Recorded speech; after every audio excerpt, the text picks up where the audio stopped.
Assalamualaikum warahmatullahi wabarakatuh. Perkenalkan nama saya Asri Novitasari dengan NIM 2554104 dengan KD menirukan ungkapan, ajakan, perintah, penolakan dalam cerita atau lagu anak dengan bahasa yang santun dengan tema kalimat perintah. Baiklah, saya akan menjelaskan berdasarkan penjelasan di kamus KBBI atau Kamus Besar Bahasa Indonesia. Kalimat perintah adalah kalimat yang mengandung intonasi dan makna perintah atau larangan.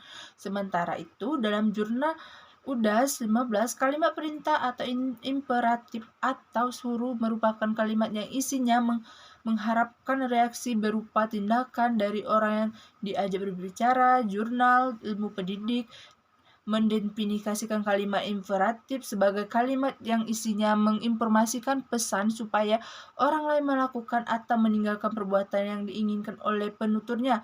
Pengertian lainnya juga diterapkan dalam Jurnal Pendidikan Bahasa Sastra Indonesia dan Daerah yang menyebutkan bahwa kalimat imperatif berarti kalimat yang ditujukan untuk menyuruh orang lain agar melakukan suatu sesuai dengannya dan dikehendakinya. Adapun ciri-ciri kalimat perintah, kalimat suruh memiliki ciri khas yang membedakan dengan jenis kalimat lain. Adapun ciri kalimat perintah berdasarkan penjelasan di Jurnal UDAS sebagai berikut. Yang pertama, intonasi ditandai dengan nada aku tuturan. 2. Menggunakan partikel penegas, penghalus, kata ajakan, harapan, permohonan, dan larangan. 3. Menggunakan susunan inversi. 4. Pelaku tindakan tidak selalu terungkap. Jenis-jenis kalimat perintah tak hanya ciri jenis. Kalimat imperatif juga terbagi menjadi beberapa kelompok menurut penjelasan di buku Tata Bahasa Indonesia 3. Kalimat perintah dibagi menjadi kalimat perintah halus, permohonan, harapan atau ajakan, larangan atau perintah negatif dan pemberian. Adapun jenis-jenis kalimat perintah terdiri dari 1.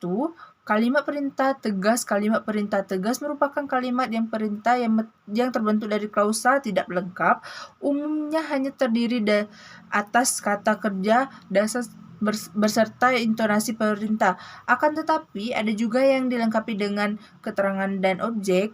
Jenis kalimat imperatif ini bisa dilihat dengan pola sebagai berikut, menggunakan pola intonasi, perintah, predikat berupa verba dasar, dan subjek hilangkan menggunakan intonasi. Perintah, predikat merupakan verba dasar dan subjek tidak dihilangkan.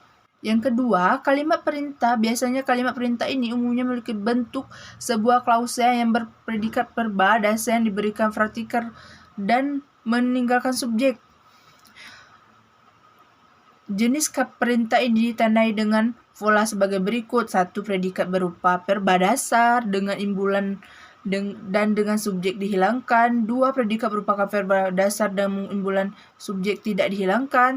3. Terdapat pola intonasi perintah predikat berupa verba dasar berimbah yang memiliki variasi. 4. Terdapat pola intonasi perintah predikat berupa verba dasar berimbah dan subjeknya tidak dihilangkan. Adapun yang ketiga, kalimat perintah halus. Jenis kalimat ini merupakan kalimat inversi yang halus dan sopan, umumnya dibentuk menggunakan kata-kata yang menunjukkan tingkat kesopanan. Kalimat perintah ini ditandai dengan pola sebagai berikut, menggunakan pola intonasi, perintah dengan penambahan kata tolong dan subjek tidak dihilangkan, menambahkan kata tugas dan subjek tidak dihilangkan, menggunakan kata silakan dan juga subjeknya tidak dihilangkan.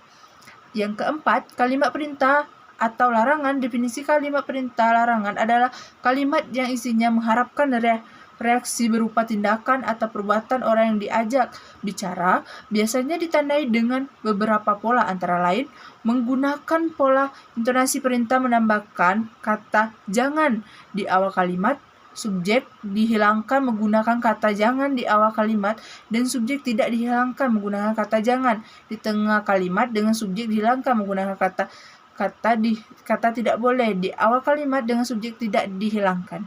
Adapun contoh kalimat perintah agar lebih memahami pemahaman mengenai kalimat perintah, berikut ini beberapa contoh kalimat imperatif yang biasa kita gunakan dalam kehidupan sehari-hari.